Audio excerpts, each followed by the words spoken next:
no visibility, and Is that scary? Does that not a little bit. terrify you? It can make you a little nervous, especially if something bumps into you and you can't see what it is. Oh my God, no.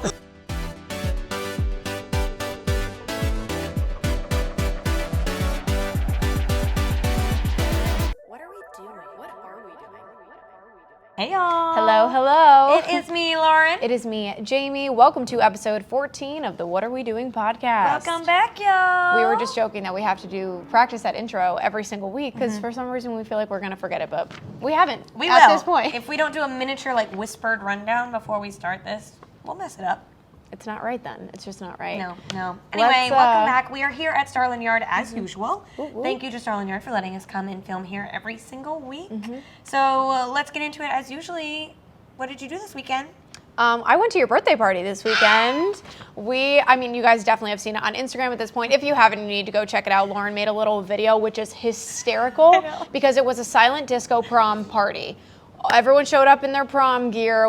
People were like, what the heck is going on? Listen, these people committed, and those are the kind of people that I need in my life. Whenever I say we're doing prom, you wear a full prom dress. No one disappointed. It was stunning. It was so good. It was so good, and we all had headphones on, so no one else knew what was going on, but we were all singing out loud. So you need to watch that video on our Instagram if you have not seen it. Yeah. But it was so fun. Happy belated. Thank you. I really had a blast. Yeah, major shout out to Silent Disco Savannah. Yes. I mean, it was amazing. I tasked 3 of my friends with making the playlist rather than a live DJ. So the green channel was Jamie and my sister, the blue was Cameron, and the red was my friend Brandon. And it was competitive. I was looking around the room and I would go up to, Cameron and be like, look how many people are on the green channel. You need to step it up. I'm telling you, I think Rachel and I won. Y'all killed it. We did. We did our throwback playlist and getting tasked with that, I was like, I'm ready. Yeah. I am ready. Look, I think that Sexy So Back good. and Promiscuous took the crowd by storm. Not one headphone was on a different color. Yeah. It was really fun. But no, that was the majority of the weekend, honestly.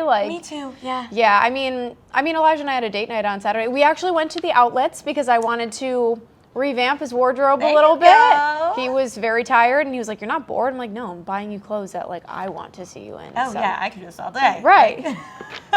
Test me. But no, it was good. I mean, your birthday was still the highlight though of everything happening. That's the highlight of the month, everyone. Of course. Yeah. Has to be. The month is just getting started. But we had a really great weekend. It was good. But speaking of Starland Yard, let's jump into this guy right behind us. Oh, I was like, speaking of Starland Yard, Yard. I didn't know where we were one of going. our sponsors. Lauren's like, Gotcha, I'm following. We're good. We're shouting out track. another one of our sponsors. Thank you to NÜTRL. You guys know that we have been hyping up NÜTRL like crazy. NÜTRL is a new hard seltzer made with real vodka, real juice, and sparkling water. Y'all know the drill. This baby's gluten-free. It's 100 calories. It has no added sugar, and it's got that nice 4.5% ABV. Long story short, NÜTRL is the squeakiest clean seltzer on the market. So if you saw last week's episode, you understand that reference. You get that. But yeah, we got watermelon, pineapple, raspberry. So good. Every single one of them we genuinely very much so enjoy. Yeah, they're easy to drink. They're really nice. And since it's freaking 77 degrees today in Savannah, this is exactly what I'm reaching for. It's way too hot outside for hot cocoa. Grab a NÜTRL. Exactly. And you can get them at any local liquor store. Thank you, NÜTRL. We love you. We love you. As always. So we have a really fascinating guest. Me and Jamie enjoyed our conversation with him, but we also learned a lot. We channeled our inner second graders. Oh, yeah. Inside. Yeah. Big time. So we're going to get into it. His name is Bill, and here it comes in 3, 2, 1. All right, you guys. Welcome our guest for this week. This is Bill Eberlein. He is a certified diver who spends most of his time diving deep into the Savannah River looking for teeth and fossils. Yeah. What's up? Welcome to the pod. Thank you for having me. I appreciate it. Yeah. Well, I guess the first question is, tell us how you got to doing this and just kind of what sparked this love. Okay. Well, I'm a scuba diver. I got certified in 1986 in Pennsylvania, and I moved here in '99 for Gulfstream. And my big thought is I'd dive for shipwrecks. And I met someone at Gulfstream who said he dove in the rivers for shark teeth. And I thought, that's why would anyone do that? But I did it once, and I found a bunch of teeth, and I got really hooked. And it was, for a couple of years, just a hobby. I would go diving whenever I could and find these. And just put them under the bed basically in pizza boxes. I didn't know what to do with them, but I just loved finding them, and it was that adventure. You're going down in this dark water, and you never know what you're going to find. Yeah. It's like an Easter egg hunt when you're a kid. Oh, exciting. And one day I decided to buy a boat, so I could go more on my own. I was going with another group of divers, and I thought, I bet if I sold some of these, I could make a boat payment. And I thought, well, it'd make it balance.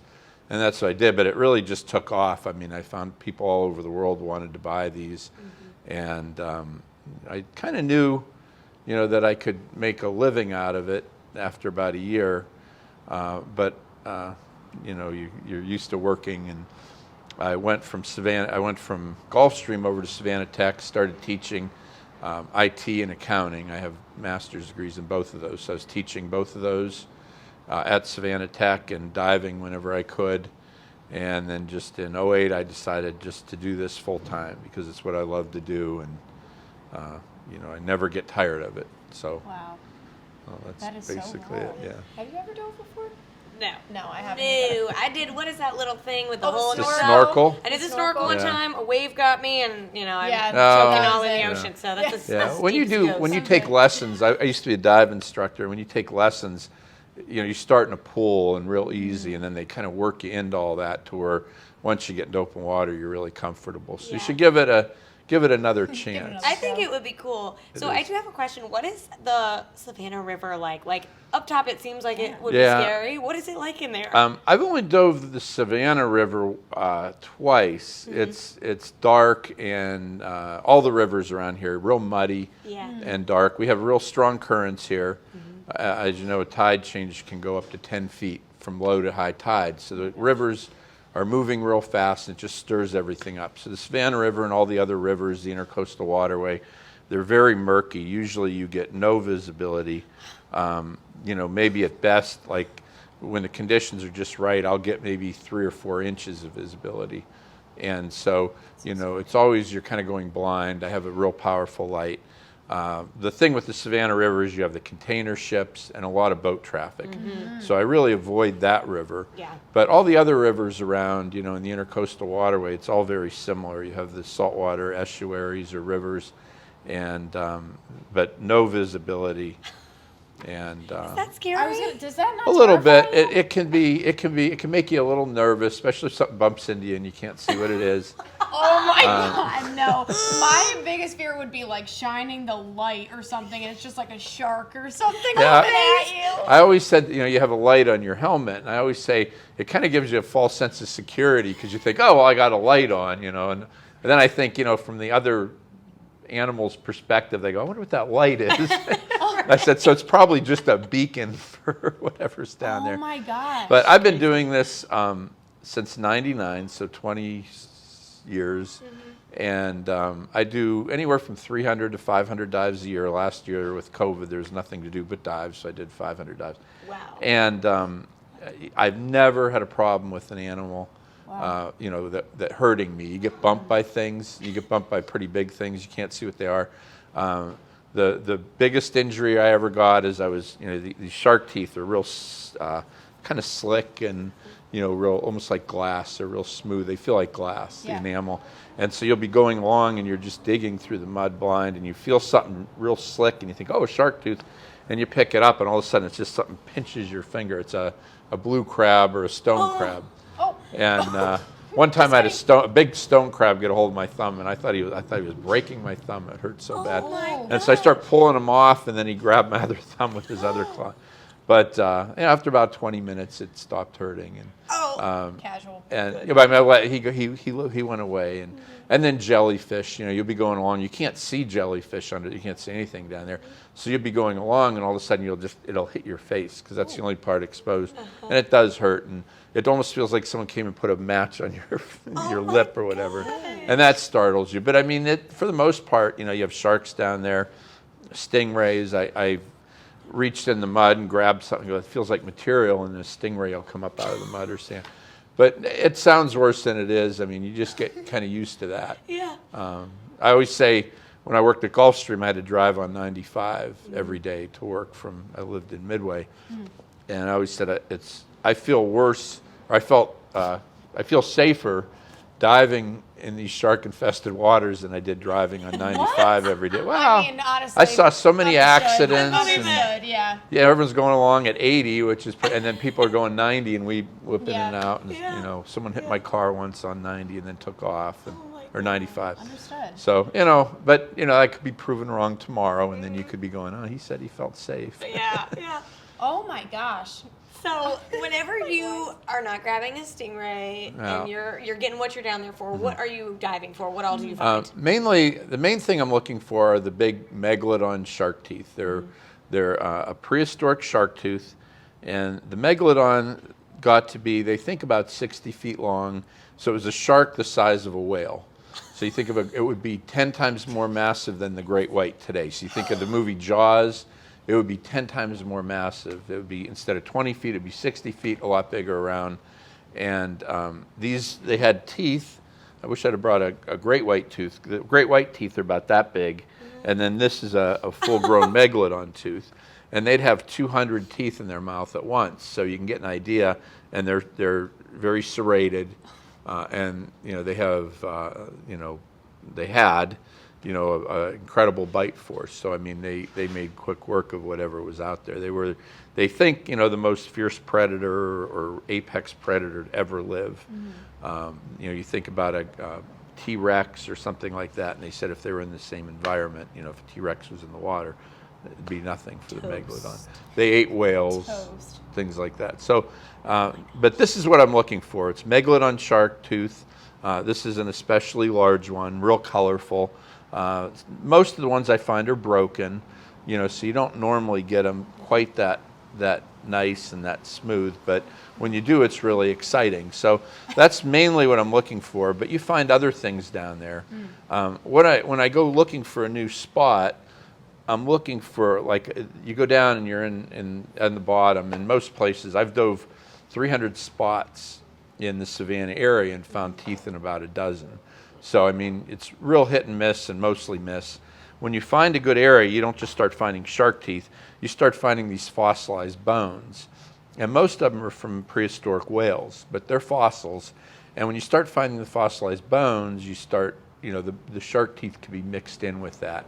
We also find some kind of neat things like whale teeth. And then every once in a while, I'll find a mammoth or a mastodon tooth. And this is a big mammoth tooth. You can feel how heavy that is. For those of you listening, these things are massive. Like that Megalodon tooth was bigger than my hand. Oh my gosh. So this is a tooth? Yeah, it's a single tooth. The mammoths ate grass, and so this up here is the grinding plate, and the teeth would kind of grind the grass. So they were grass eaters, and they would grind, and they would only have like 4 of those in their mouth at one time. Oh my so that would be they molars, and you know, it's not like they had 30 of those or anything. They had 4 of them. And they wouldn't have been that heavy. This is fossilized, so it's kind of turned to rock, or you know, minerals or mineralized. So, but they would grind the grass. And every once in a while, I'll find one of these. This is an especially nice one, but I do find them. A lot of them are broken because they're so heavy. When they fossilize, they'll break apart. And then this is one of the cooler things. This is a Mastodon tooth. And this is like a juvenile. They get a lot bigger. They'll get almost that big. And this is kind of the chewing surface here. It's a cap. This happens to be a piece of jawbone. So when I found this, the tooth was embedded in this jawbone. So this is a really special find, because usually you don't find the jawbone with it. This is one of the only 2 times I found a tooth in a jawbone. And on the back, you can kind of see, I don't know how well they can see us, but there's the root. This is the root of the tooth. So you kind of get an idea of what that tooth looked like. And like I said, this was a juvenile. But, you know, you're down there and you're looking for fossils. So, you know, shark teeth, whale teeth. Every once in a while you find some kind of an interesting bone and you don't know what it is, and you might bring it up to try to identify it. I find a lot of whale vertebrae. They get about this big, and they look like a human vertebrae. Wow. And then the mammoth and mastodon teeth. So that's kind of what I'm looking for when I'm diving. How deep are you diving? It depends on where I'm at. Mostly around here in the Savannah area, I dive 40 to 70 feet, maybe 80, in the rivers and the intercoastal. And then there's a couple spots where I find them in like 25 to 30. But normally, I like to dive, 40 or deeper. That just seems to be where I find the most. Yeah. So were you picking up this tooth, swimming back up to the surface and going back down? Or do you have a little like bag with you? Yeah, I have little catch bags, and so if I have two really that I carry. I have one for the really nice teeth, and then one for the more broken stuff. The bigger bag, I just throw the broken stuff in. And so you're down there and you find something, and you have, again, no visibility, and I have a light on my helmet, and I can put it right up here, and I kind of look and see if it's whole or I feel it. After all the years I've done this, you kind of know as soon as you touch something, you go, oh, that's a tooth, because you feel the shape of the root or the enamel, unless it's a crab. Or stingray. Yeah. But and then I've learned, like when I find the enamel, now I just wait a second. I kind of touch it and see if it moves. If it doesn't move, I figure it's a tooth. And if it moves, then it's a crab. Or else I'll touch it and I'll pull my hand away and then put my hand back and see. Because several times I've gotten pinched by a blue crab or a stone crab. So that's something you remember, and you don't. Don't forget that. Yeah. What is the coolest thing that you've ever found? It's a good question. I found probably the two most. The best find I ever had was a tooth that was almost 7 inches, so it'd be about an inch longer than this and a lot wider. It was just an incredible sized tooth. But the most unusual two things, I found a mastodon jaw. So this is a baby, like I said, a juvenile mastodon tooth with the jaw. This thing was, and you can see it if you go to my website and you go to articles, you can see an article. It was about this big. It was a jawbone, and it had 2 of those teeth in it, but they were big ones. Oh my gosh. And the teeth pull right out. But I thought I was going along and I was finding teeth, and I felt this thing and I thought it was a log, because you'll find logs, you'll find fossilized wood down there. And I was digging, I thought it was a log. Well, sometimes the way the currents would work, they'd bounce those teeth around, then they'd hit something, and then they'd slide under it. So if I find a log, I might move it, and then dig under it. Well, I'm like, it's a weird shaped log because it felt like it had a twist. So I kind of picked it up, and I had just a little bit of visibility. And when I picked it up, I kind of saw you see how shiny that enamel is. I saw the reflection of that on, off that tooth. And I'm like, what in the heck was that? And I felt it, and I'm like, I can't believe this. This was a big. Wow. So that was probably one of the most exciting things for me, because I'd seen some of those. They find more mammal stuff down in Florida in these shallower rivers where it's clearer. So I always have seen those at shows, but I never thought I'd find a jawbone like that. Oh, cool. And then the other thing, like it was 3 or 4 years ago, I was diving in the Sound in about 60 feet of water, and sometimes if you're not in a good area, you just start drifting. And I have a boat captain always on the boat, so he comes and picks me up. So I was drifting along, and I was in all sand, and I found it was something that was shaped like a conch shell. That's what I thought. It was like little on one end, and it got bigger. And I don't even know. And there's a lot of those out there, or whelk shells, or whatever they call them. And I thought that's what it was. So I don't know why, but I looked at it, and I saw a little tooth, and it turns out it was no one's really properly identified it yet, but it was a skull from a wolf, a prehistoric. Oh my gosh. And it's really big compared to like modern wolves. And a couple people have suggested, just from the size of it, measuring the teeth, they thought it might be something called a dire wolf, which was like a prehistoric giant wolf, and with a skull a foot long. They had a skull a foot long. Oh my and it would have been like a 170-pound wolf. Oh, that's cool. Oh But my it didn't have all the teeth. It had 9 teeth in it. And it's just, I've had a lot of people say they've never seen one that well preserved found on the East Coast. They find a lot of those in those tar pits in California, and that they found these skulls. But those are probably the 2 neatest things I've found diving for fossils, for sure. Is there anything you're really hoping to find that you haven't found yet, or are we good sticking to the teeth? Yeah, if someone said you could find one thing that you haven't found, it would be the Megalodon teeth get to be about, a 6-inch tooth is fairly rare. 6.5 is very rare, and then they go on from there.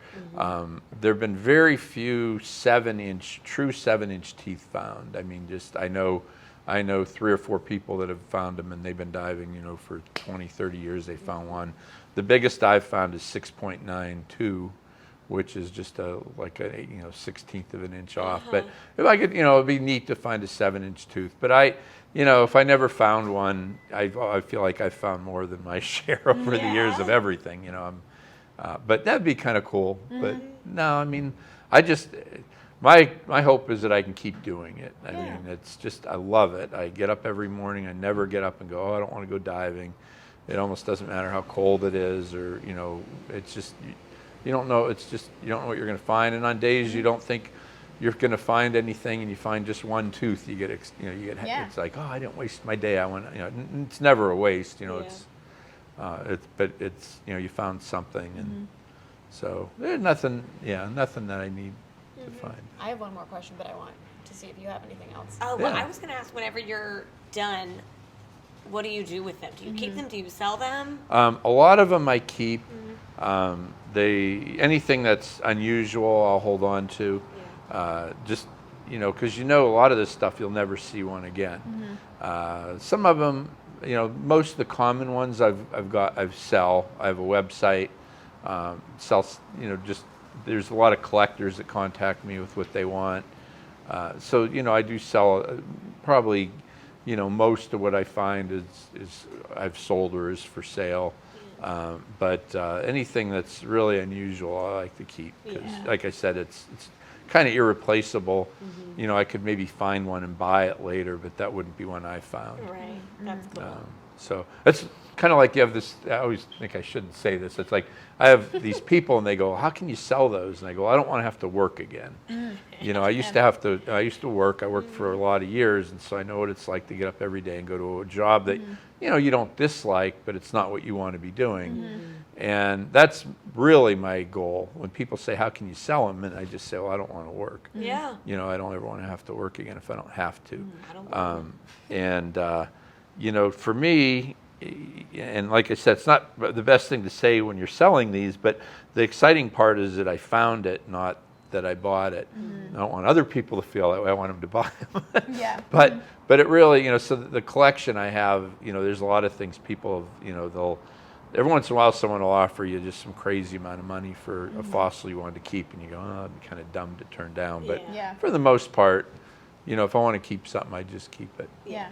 That kind of ties into my last question for you is that, people like us are getting up, going to our 9 to 5, driving to the office. You have a completely different morning than a lot of people. You're doing not one but 2 dives, correct? I do. I get up, but I get up in the morning, I go to the boat, and then I meet with my boat captain, and we decide where to go, and depending on the weather a lot of times, or conditions, or what I've been finding. And we'll take, I have 2 boats in different places, so I'll take one of the boats. And we go, and I do usually 2 dives, and then we usually, we have it kind of down to where we're usually in between 12 and 1:30, depending on what time we started. When it's getting cold like this, we wait a little later because we want it to be warmer. I'm done at 12:30 or so, and then I go home and have lunch, and kind of look at what I found or clean it, and take a nap. Take a nap. I had a good morning. Yeah. That is so cool. Wow, very, very interesting. Very different than. Yeah, it is different. I mean, I never thought I'd be doing it. I started diving in 1986, and really the only people I knew that made a living, even close to a living, diving were people that cleaned the bottom of boats, and that wasn't a fun job. I wouldn't want to do that. Or then there's people that are commercial divers that work for like oil companies or whatever. But it just doesn't. This just it was kind of a hobby that I loved to do, and it just I got lucky. It's really most of what it is just a lot of luck. For people that might want to buy a tooth or check out more about you, what is your website, just so people know? Website is megateeth.com. Or you can go to savannahfossils.com, and it'll link you back to the other one. Cool. So savannahfossils.com or megateeth.com. And I have a lot of, there's some video articles and some videos and articles. A few years ago, I was on a TV show for the Smithsonian Channel, just a little, like a 3-minute clip. They came out and filmed one of my dives, and then the New Yorker did an article once on my dives. I've been doing it for a long time, and it's interesting and it's fun, and it's really the most amazing thing to me, and the thing that I like to see is when kids get excited about these, because I don't know how many people, especially this time of year, go, oh, my kid wants, or my grandkid wants a shark tooth, and I didn't even know the parents or grandparents say, I didn't even know you could buy a shark tooth, but he wants a shark tooth or a Megalodon tooth. And then later you meet these people and they go, I bought him a tooth and a bike and a video game for Christmas, and I spent thousands of dollars on the video game and the bike, and all he does is carry this $50 shark tooth around. And That's so and cute. I was at the boat one day, and I had these broken teeth, and there were some kids at the playground, and they asked what I was doing or whatever, and then I had some broken teeth. I gave these kids like a little broken tooth, and every time I go back there, I see them, and they run over to me. Did you find anything today? And their grandfather takes them to the park, and he said one day, he goes, he won't put that down. He goes, we had to tear it out of his hands to go to school. He didn't want to. So that's the neatest part about it, is that kids that they can get into science, or they can get into video games, or they can get into watching TV all the time, or they can read up on something, anything, astronomy or anything that's real. And sometimes people say that really kind of turned them on to science a little bit, and that's kind of the best part of it. Yeah, that is really cool. You're sparking interest in some Yeah, kids. Maybe they'll become divers and do what you do. Yeah. So cool. Oh my gosh. Thank you so much for coming on. Well, I really appreciate it, and thank you for having me. Thank you. This was exciting. Yeah. Oh I feel like I learned a lot today. This is very cool.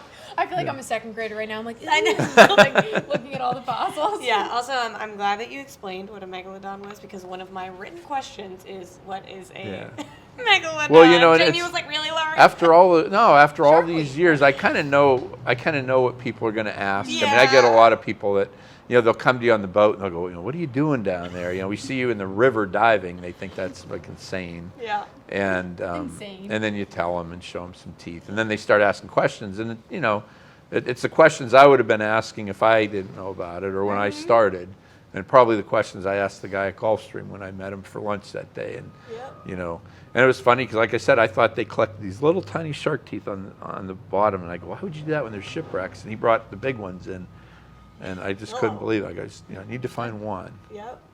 Wow. Well, that is so cool. Thank you you so much. Thank you. I appreciate it. Yeah. I don't know about you, but I learned a lot I did within those too. 30 minutes. That's a big ass tooth. Size of our head. I know, seriously. I like when he was talking about the little bag that he has where he just like swims around and grabs them.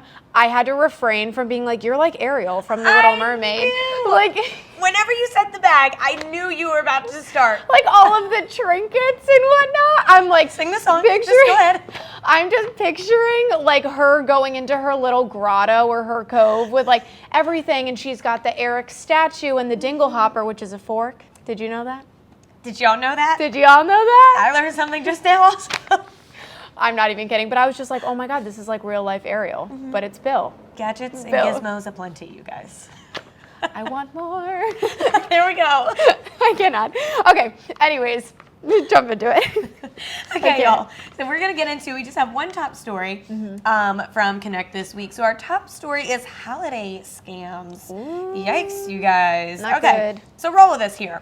This week, our top story in Connect Savannah is about holiday scams. We consider ourselves to be pretty smart gals, all right? And we know all of you listening are too. But a little reminder could not hurt. We'll explain. Yeah, definitely. Our writer, Marley Gibson, actually reports that the Savannah Police Department estimates that $1 billion, not a million, $1 billion are lost every year right here in Savannah due to fraud and scams, which Lord. is kind of alarming and very scary. But some of the top things that they say to be aware of are texts claiming to be your bank, porch pirates, any unexpected texts with links in them, and any phone calls or emails that are threatening or seem to get an emotional response from you. I know I've definitely gotten emails before where it's like, oh, this is a bill that you owe or something. I had like LabCorp actually email me, and I called and I'm like, am I supposed to be getting this? And they were like, Right. yes. Did I you black are. out and forget some I know. blood work? Like, what is going on? Like, that's how on high alert I am all the time. Yes. But Lauren actually has a story because something happened to her recently that you need to be aware of that happened in Savannah. Listen. Before is I funny. forget, and so I cannot forget what I'm about to say, but before I forget, have you also gotten the phone calls where they tell you that there's a warrant out for your arrest? Have you gotten those? Look, I know No, I get the car insurance things all the time. Oh my God, I have gotten one. There was like a year of my life where I got one, and like I was in college. I wasn't like jail worthy, okay? I mean, I knew I was acting crazy, but like I wasn't going to jail. And they were calling me, leaving voicemails that there's a warrant out for my arrest if I didn't call them back. Like they're sending someone for me. Oh. I was like, hold on. And for just like 0.1 second, you're like, let me think. No, there's like literally no way. You really do for a second because it seems so real. I mean, the amount of times that it's been like your car warranty or like something, I don't know. I get retirement stuff all the time. I'm like, man, I'm 23 years old. I ain't The thing retired. is, the second I start doing my taxes, if they call me and tell me there's a warrant out for my arrest, I'll believe them. I will know I accidentally did some tax fraud or something. Oh my God. Something happened. But Look, so that's not, so what has been happening to me lately, and you'll have to tell me if any of you are like experiencing this. So I have gotten over the last couple weeks 2 different phone calls of people claiming to be like delivery people. The first one was from FedEx, and they said that they were outside of my apartment. you mentioned it on our Yes, podcast the a few FedEx weeks be ago. outside. Yeah, we were joking about it. Yes, it's not funny. Bear with me. Okay, so that happened, right? And then the next week, somebody else called, and they were like, "We're looking for." I'll use a fake name so I don't like give it all away, but I don't know. We're looking for Miss Smith, and that is not me. That's not really, but that was like my landlord's name is what they had. So they had my landlord's name, but they had my phone number. Yeah, that's very weird. And I was like I know her, and so I said, "Is this the phone number you have for Miss Smith?" And they were like, "Yes, we're outside of 123 East 123 Street." They had my actual address, and they were saying that they were outside of the house and needed somebody to come and sign for a signature. So like they had my phone number, they had the correct name but the wrong address, but then they had my actual address. Yeah. And so I wasn't home, but I was like, "You're outside of my house right now and you need a signature?" They're like, "Yeah, we need somebody to come outside to the front porch and sign for this package." I was like in a panic, so I was like, no one's home, and so then I like started to like catch on like this is probably fake, and if there's somebody outside, like, oh my God, I just gave them permission to rob the house because I told them I'm not home. So I was like freaking out, and so long story short, I hung up, and I should have told them to like leave me alone, block my number, but I just hung up, and I was like, oh my God, Jamie, something's happening. So I started like researching it. Apparently people do that. They show up and call you and say that they need a signature, and whenever you open the door, they rob you. Right. Oh my God. Yeah. So I was like freaking out that someone's outside of my house, and then the flip side of that is if they're not outside of your house going to rob you, then they're outside of your house and you're not home, and they can break into your house because you're not home. I was freaking out, and so I don't know. I researched it. This is real, but just be careful out there, you guys. I blocked the phone number, and I told my landlord what was going on. We haven't had any issues, but I'm on high alert. Yeah, I mean, that totally seems normal, but then when we actually sat back and thought about it, it's like, I don't think I've ever actually gotten a call from FedEx or UPS. They put something on your door. They leave a sticky note. They don't call you ever. Yeah. I don't even think that they have your phone number. Like, the company has your phone number where you put it in Yeah. to order, but I don't think FedEx has your contact information. That creeps me out more that they have, like, your phone number associated with, With where I live. They knew where I lived. That's freaky. Yeah. So everyone be aware of that, but we have more scams and more things like that in the paper to read about. But we're like, we gotta, I'm just going to issue a reminder because if I'm falling for it, like, we're gonna do a service here, guys. You're welcome. But yeah, You're welcome. Savannah Police Department, you're welcome. But yeah, they always come out with good tips this year. Yeah. But it'll be good. So there you go, a little safety news. We're looking out for our viewers, guys. Yeah. Come so on. now y'all know what's coming up next. Jamie. Jamais. Jamie. What are we doing? What are we doing, Lauren? What are we doing, Jamie? Oh my gosh. All right, y'all. Lots. This is What Are We Doing? On Thursday, December 9th, we are doing Savannah Beer and Carols, y'all. So come out to Tubby's in Thunderbolt Thursday night from 7 to 9 p.m. for the annual Savannah Beer and Carols party. What a fun time. I might go. I love Me too. Tubby's. Oh, Me their too. spuds are so good. Unbelievable. That honey horseradish. Ooh. Off the charts. So good. All right, y'all. Also happening on Thursday night, Saliva live at Victory North. So head over to Victory North for Saliva live on tour, celebrating the 20th anniversary of their album Every 6 Seconds. So this is actually really cool. Saliva has toured the USA with bands including Aerosmith, Kiss, and more. Wow. And local rock band who we know, Lilac, will be opening. Ooh, yes. Did I pronounce that right? I did, right? We were calling them Lilac for the longest time. They corrected us. Lilac. We got they are awesome. Yep. Oh my gosh. Check it out Thursday night. That is so good. We had a little runaway present there for a second, but Ew. don't worry, we got him. No presents are going harmed. No presents are being harmed. Anyways, oh my God. Friday, the 10th, we actually found out about this when we were doing the style guide last week. So West Broughton Holiday Block Party from 5 to 8 p.m. on Friday night. Head over to West Broughton Street for a night of holiday shopping. So they'll all be open, doing some specials, some sales, some sips, and more. So definitely check that out. That would be really fun. Yeah. Lauren and I are getting our wallets ready with the money that we don't have. 100%. It's payday Friday. We'll be there. Yeah, we'll be good. Next up for you is Ugly Sweater Party at Island Sports Bar and Grill. I know this is like your second home. Starting at 8 p.m., come out in your holiday ugliest sweater for drink specials with Rob behind the bar. He actually won a Best of award. He did. He won Best Bartender. Rob Ring is the man. He did. So I guess you guys just got to go to see what it's all about. Bar food, prizes, everything in several categories, and sweater judging starts at 10 p.m. Yep, and I will say, Rob and Katie put on one hell of a ugly sweater party. They do it every single year, and it's normally at their house. It's like an ordeal. It's huge. And so last year, I did come in second place. Ooh. So look out, y'all. Look out. I didn't even know that. Yeah, oh yeah. That is so fun. Look out. Last one for Friday is Foo, Brews, and Bites at Oatland Island Wildlife Center. I still got to get over there, but I'm so excited for this. It sounds really fun. Nature. Yes, join them from 6 to 9 p.m. for a holiday celebration and a silent auction. So they'll have some food, a holiday beer selection from Southern Barrel Brewing, and desserts. Lots of unique items are also going to be in that silent auction, like local art, yoga memberships, and more. So that is very, very fun. Yoga membership is a really good gift. That's Cool. I got a massage as a gift for my birthday from my sister, and Ooh. I'm all for Nice. services as gifts. I love that. Rachel killing it with the gifts. Nice, guys. All right, y'all, happening on Saturday, December 11th is the Onesie Jingle Jam. So join NSFW DJ Collective for a Christmas pajama party at 3 Points Food Court. So there's going to be awesome DJs, local makers, and a bonfire. Admission is $10, and this event is BYOB and BYOS. Bring your own s'mores. Ooh. I'm like, what the? What? I'm like, bring your own seltzer, bring your own Bring your own spritz. spritz. Bring your own sass. They're nice. It's gonna go too far. All right, we haven't reeled in. But no, that'll be really fun. The NSFW DJ Collective is They're who we did our awesome. Beats and Eats event with. So yeah, they're killing it. And Stilts is the DJ who actually does our podcasting Yeah, show. so you just heard that not too long ago. And check Katie him at out. 3 Points is awesome too. Yes, So we love 3 Points. all of our favorite people in one place. All right, also happening on Saturday is the Holiday Artisan Market. So from 10 a.m. to 7 p.m., stop by Abode. Abode? I want to pronounce it like Adobe, but I know it's Abode. You know what I mean? Yeah, honestly, I would have said Adobe. So stop by Abode Studios and Elate Apparel for some handmade goods by over 20 local artists. There will be food, music, s'mores, and kids activities. Love it for the kids. This sounds fun as hell. Also happening Saturday is the 12 Bars of Christmas Bar Crawl. Look, I did this one, like the Halloween edition, and it was so fun. So join Savannah Bar Crawl for a festive day of bar crawling.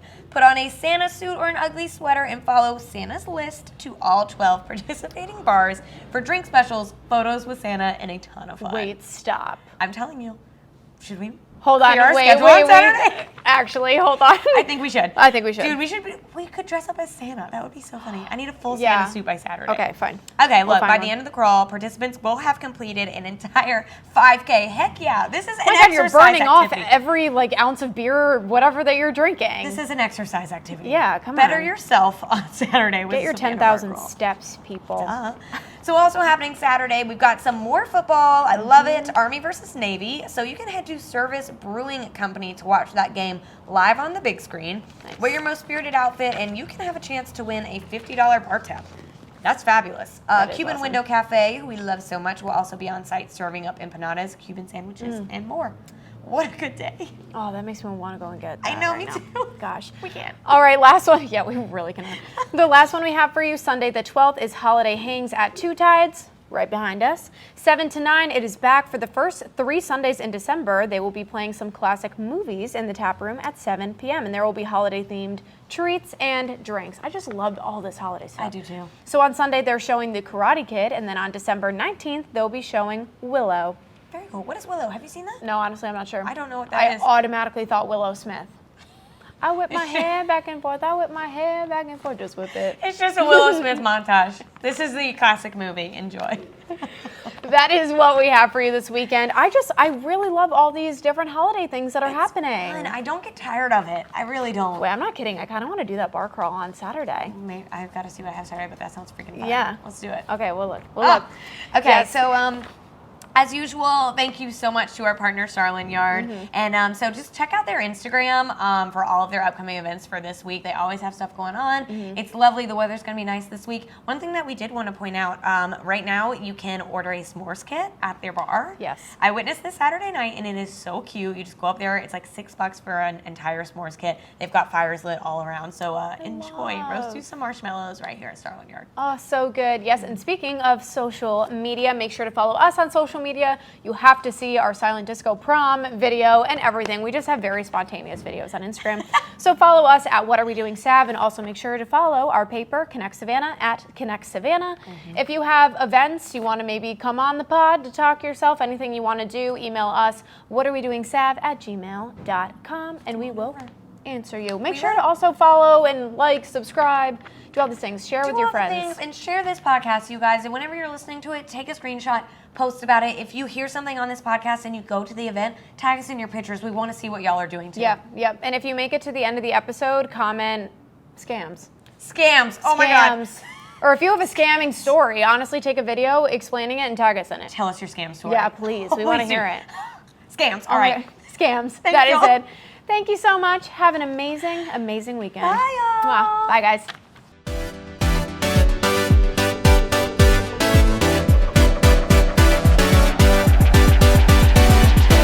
What are we doing? What are we doing?